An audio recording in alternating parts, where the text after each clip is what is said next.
Hey everybody, I'm live. Great early Sunday to you. And I'm gonna not be on here long. I'm gonna start this off with a bang. It goes just like this. You can see the title. Downsizing Oakland Howard Terminal Ballpark without knowing about it is brainless. Uh, and talk about media and downsizing. The Howard Terminal Ballpark Project is the most ridiculous, stupid, and just plain brainless take on the whole development, let alone anything I've seen in my 33 years of experience from an economic development from a government, political, and media perspective. It just is. First, in truth, the Oakland Howard Terminal Ballpark Project, it can't be downsized. Why, you ask? Because the $12 billion reported project cost is, in truth, not that at all. It's just a wish list of buildings that the A's would like to see in this allowed zoning envelope. That's it. Okay, that's it. If you want proof, take a look at this right here. That is the map, and I'll make it really easy for you. The blue shows anticipated development. The green shows anticipated development at full build out. That's a neat way of saying we really like these green parcels to be filled in, but we don't have the financing to make that happen.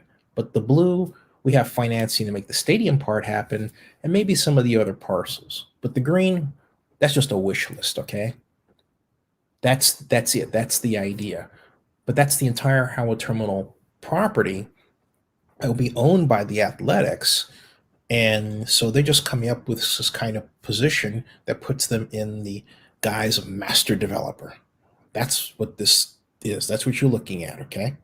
And so, as I've said to Oakland Athletics President Dave Kaval, both privately and publicly, there was a major error of messaging to mention that the $12 billion final build-out price to a media organization, let alone the public, because they're completely inexperienced at this and they don't understand what it really means. What it means is that the only building the A's, the city of Oakland, the public can count on to be built is the stadium itself, the ballpark.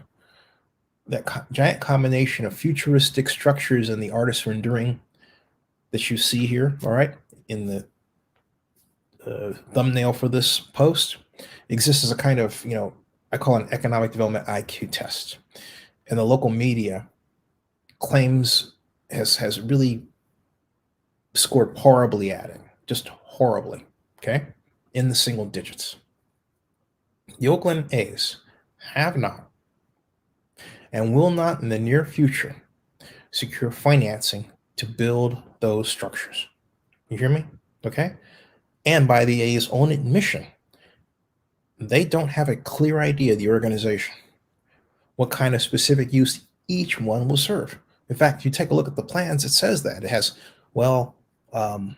office / mixed use, or anticipated housing, or anticipated hotel, and then another use. It means they don't have a concrete plan. It's a wish list. It's a wish. That's it. Okay. But the media has never bothered to ask, outside of me, Dave Kaval, about the plans for those buildings. They just left the matter alone. Let me listen. Listen to this. Listen to me, okay? There are no concrete plans or financing for those buildings. Not now.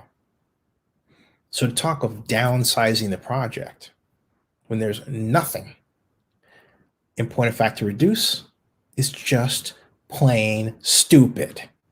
Moreover, to compare it to the African American Sports Entertainment Group's proposal is even more brainless. It shows that people that make such comparisons do not understand or have read SB 293 Skinner, the financial legislation that governs the use of tax increment financing at Howard Terminal.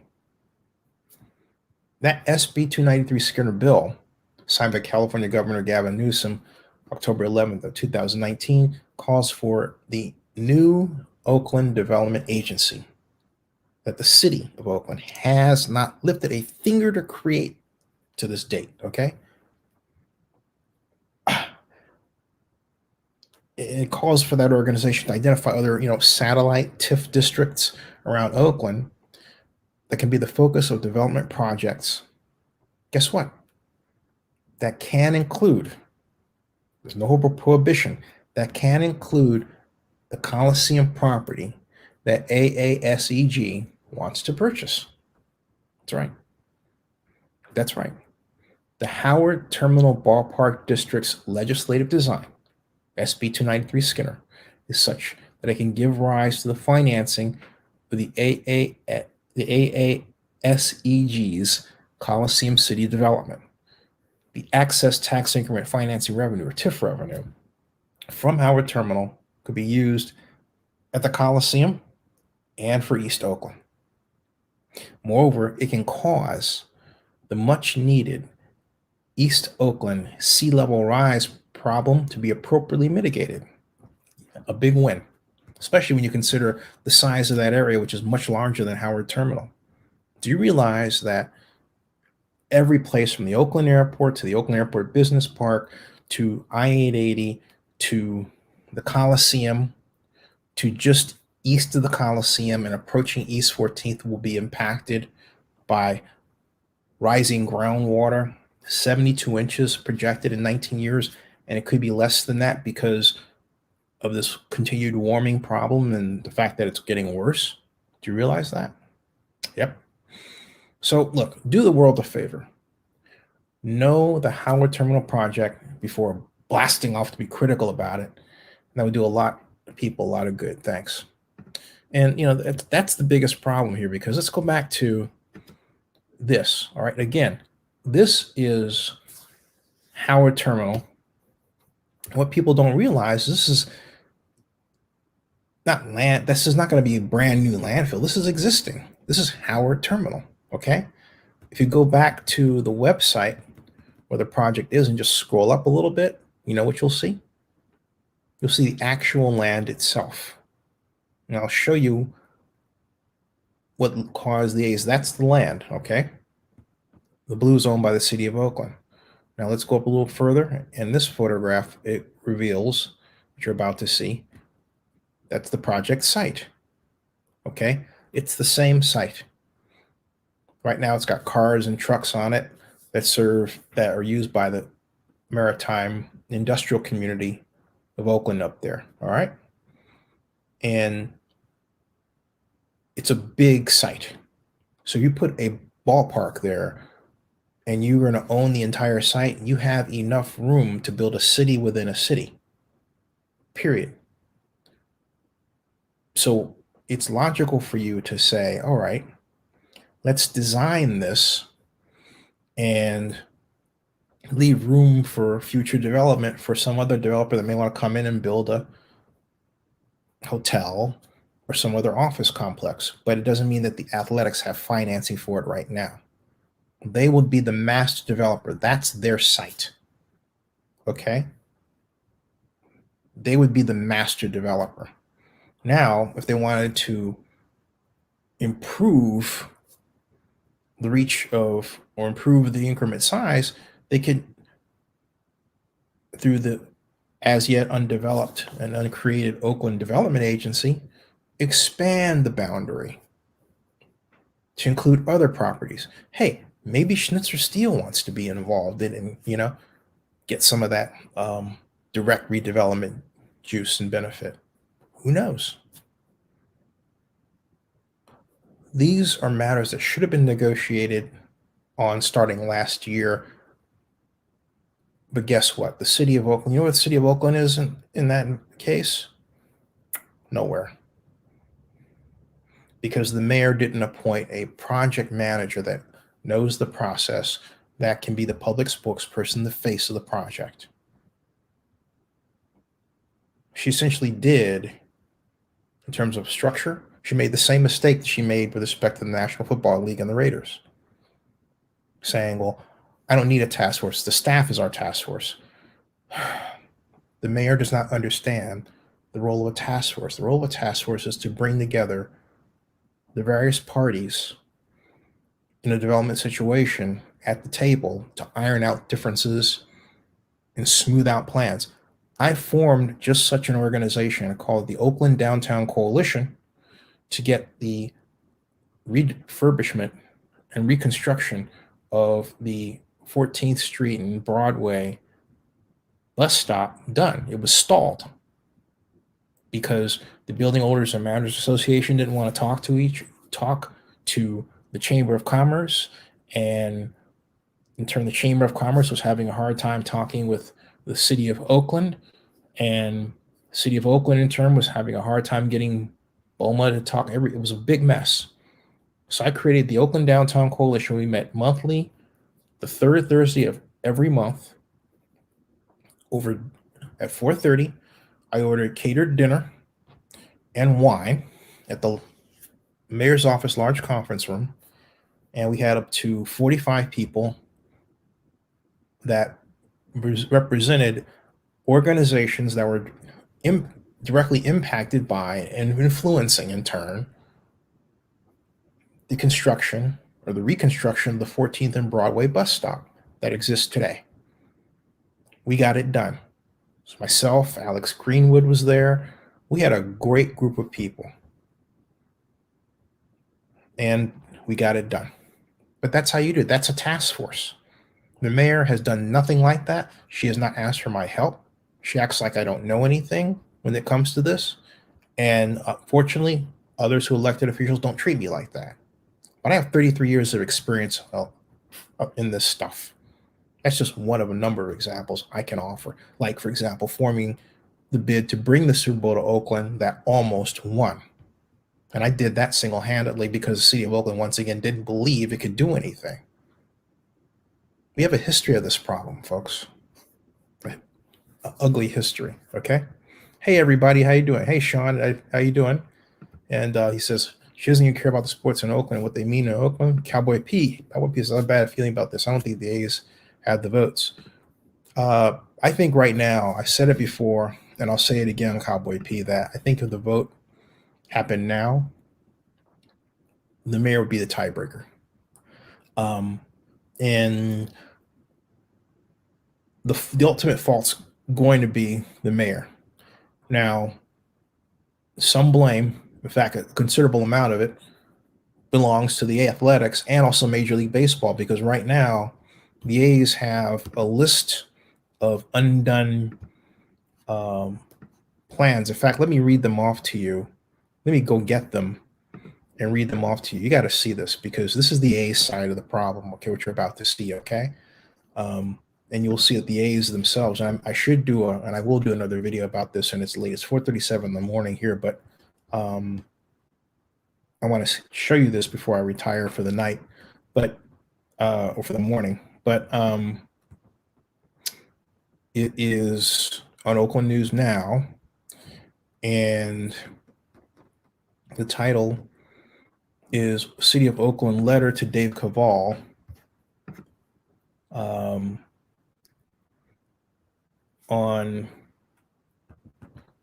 Excuse me, I'm waiting for this to open. City of Oakland Letter to Dave Kaval on Howard Terminal Project reveals project behind schedule due to A's demands. But I'm going to specifically show you right now where the Athletics appear to be behind schedule, and if Kaval grants me the ability to interview him about this, he can help me fill in the blanks, because I think it's valuable to be able to do that. But this claim that you're about to see that was made by Deputy City Administrator Betsy Lake is quite explosive, and I'm going to show you what it is right now as I scroll down. That's Betsy Lake, by the way, and this is what she writes. Okay, she says our teams have here's what the A's do or need to provide. All right, she writes, our teams have worked on several schedule iterations, and unfortunately we are now forced to work on an extremely compressed time schedule. Should the A's wish to proceed to a fully approved project in 2021, I strongly encourage you to undertake immediate action. Now, this was sent to Kaval on March 31st of this year. 1. Prepare and submit a tentative track map for the project. I mean, I'm going to go and make sure I enlarge this so you can see it like that, okay? So let me go back to continue reading this. All right, prepare and submit, and I'm highlighting it, a tentative track map for the project for planning, engineering, and fire department review no later than April 26, 2021. Was that done? I don't know. 2, prepare and resubmit a full preliminary development plan application, including design guidelines. Design guidelines are, hey, how the streetlight's going to look? What a sidewalk's going to look? That sort of thing, right? How are they going to look? All right. Responsive to the comments previously provided by Pete Volman, the planning representative, the project planner, on March 18th and March 25th, 2020, and March 22nd, 2021, no later than April 26th, 2021. All right, that's number 2. Number 3, here. Complete negotiation of a term sheet with city staff detailing the essential terms of the proposed development agreement, including team's commitment to stay and play in Oakland no later than April 30th, 2021, and execute a community benefits term sheet with community representatives setting forth the project's comprehensive package of community benefits pursuant to AB 734 no later than July 9th, 2021. Failure to meet any of the above key schedule objectives will very likely push project approvals into 2022. Okay, so all this is, the questions are rather, have the A's met these deadlines? Okay, the questions are basically, have the A's met those deadlines? Now, July 9th, they have time to, but for the ones that are April 26th and the 30th, and then have they met those deadlines? We go back and look at these. All right. So you've got, these are unanswered questions. All right. So you have April 26th and April 30th. July 9th is, out there.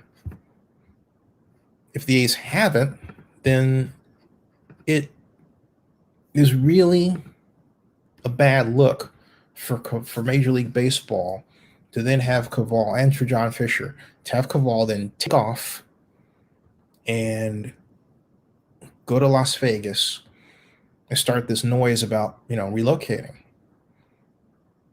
Because among other things, it will prove that once again, Rob Manfred, the commissioner of Major League Baseball, does not understand where the A's are in negotiations or preparation to construct Howard Terminal. And because he doesn't understand that, is impatient and says, let's move elsewhere. Now, in defense of the commissioner, what he could say is what I have said. A number of key elements, like, for example, the Oakland Agency, which is going to be, or should be, if you read SB 293 Skinner, it calls for an agency. I say it should be a new agency to float bond issues. All right. The city should have created that like that, because it sends a message to the public that this is going to be a separate agency that handles the bond issues, and it has its own bonding capacity, and it will not rest on the back of the city. Right now, even though the mayor has said that, the city has done nothing structurally to back that claim. Nothing. Right now, the way it looks, you got city staff working on it under the City of Oakland umbrella, and it looks like, because one has the right to say, well, who's paying for the staff to do this? It looks like the city ultimately intends to be the backer of the bonds. That's the way it looks, and that's because of the way this has been handled, and the fact that they didn't start with what you should start with. You build an organization first, for a development project of this magnitude, when the legislation calls for it, you don't ignore the legislation, which is what they've done, to start. You don't ignore legislation and not start the new agency. And I say it should be a new agency, not an existing one, because again, the taxpayers want to know where the backstop is going to be. They don't put it that way because they don't know that kind of lingo. They're going to say, hey, look, does this affect the city, the general fund, and therefore what I'm paying you in taxes? And right now, the city has nothing to show for its claim that it doesn't. And yet it can build that like it could have done that last year. And this is why the mayor should have not gone out with formed that special task force on the pandemic. I said it back then. It was a bad idea a year ago. I said you don't need a plan. You need to make sure you're getting money to people.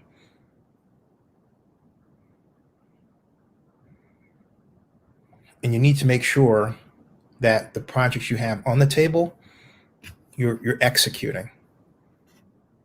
And this project should have been given more time because of its gigantic economic magnitude. So again, this is a major blunder on the mayor because the mayor allowed the structure to build. And again, it shows that the mayor has not learned from the Raiders situation, where in that example, she had Claudia Capio, who had no experience in sports and economic development and redevelopment. None.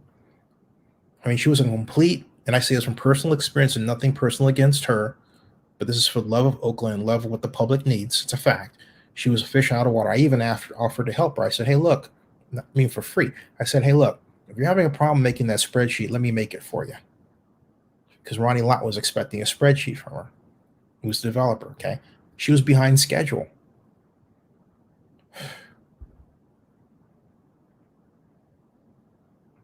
It's like, I've lived this for a generation. Oakland seems to find any reason to not succeed.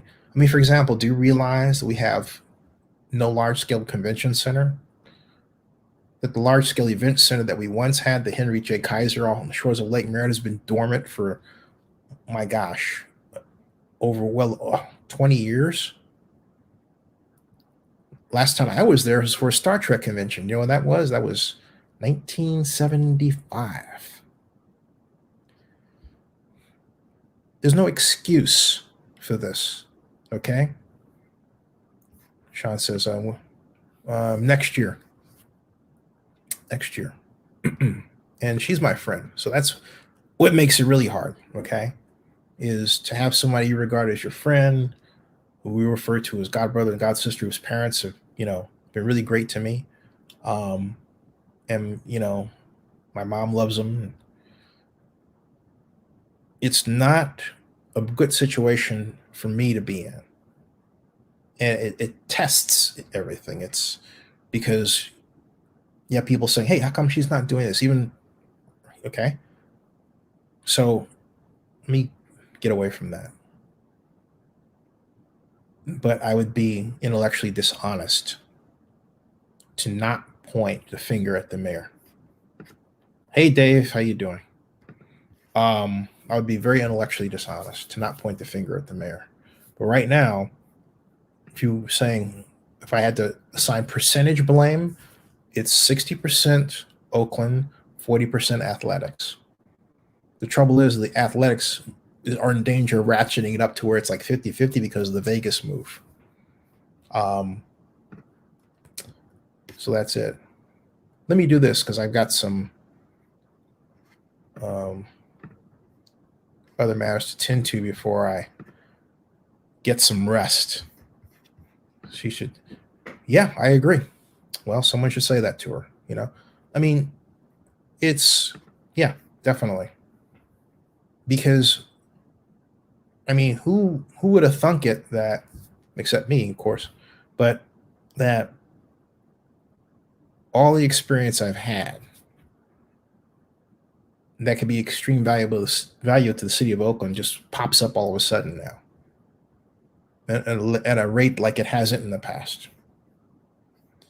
I mean, for example, The Oakland Baseball Sim World that I developed and then partnered with University of San Francisco Professor Dan Rasher, we created sports business simulations. That was based around teaching students how to finance a stadium, trying different financial combinations, used in 40 high schools and colleges in the United States and London. There was a time when I run into people who were at USF, didn't know they were, and they see me on the street. Hey, I just used your game. You know? Why doesn't Bob Manfred step up and fix the territorial rights issue with Giants in San Jose? Why does he need to? I mean, and not only that, that's of no benefit to Oakland. Why should Oakland give a fuck? There's no reason at all. Who cares? Who cares? Okay? He says because the Giants make too much. Well, no, it's not. The reason is that the Major League Agreement specifically says in black and white, the Major League Agreement says, Cowboy, that Alameda and Contra Costa County are for the Athletics. It says it in black and white. Okay? Just because there's some people who don't want Oakland to have the team, and I understand why, doesn't mean that should happen. Because let me tell you something. If the Athletics were allowed to move to San Jose, even to Fremont, which is close to the bottom there, that would cut into the Giants fan base. Why? Because a study that, in fact, it was Larry Bear, was when he was running the Giants, along with the Giants Enterprises, told me that 47% of their fan base comes from that same area. So you got a problem. That's not going to change anytime soon. So you're going to put a team down there? Nice. Not a good idea. You're making it too heavy to the West Bay. You know, you're basically saying, okay, I'm going to put everybody in the West Bay or near it, and the East Bay's got nothing. Okay, that's this Emeryville waterfront. That's not neatly workable. That's actually an old idea, and it has some of the same problems. Actually, at a larger scale, now that I think about it, the Howard Terminal. The time to do the ballpark was way back in '87, when I was asked to form the economic calculations for a Price Club, a hotel, and an office complex. Guess what's there now? That. Why?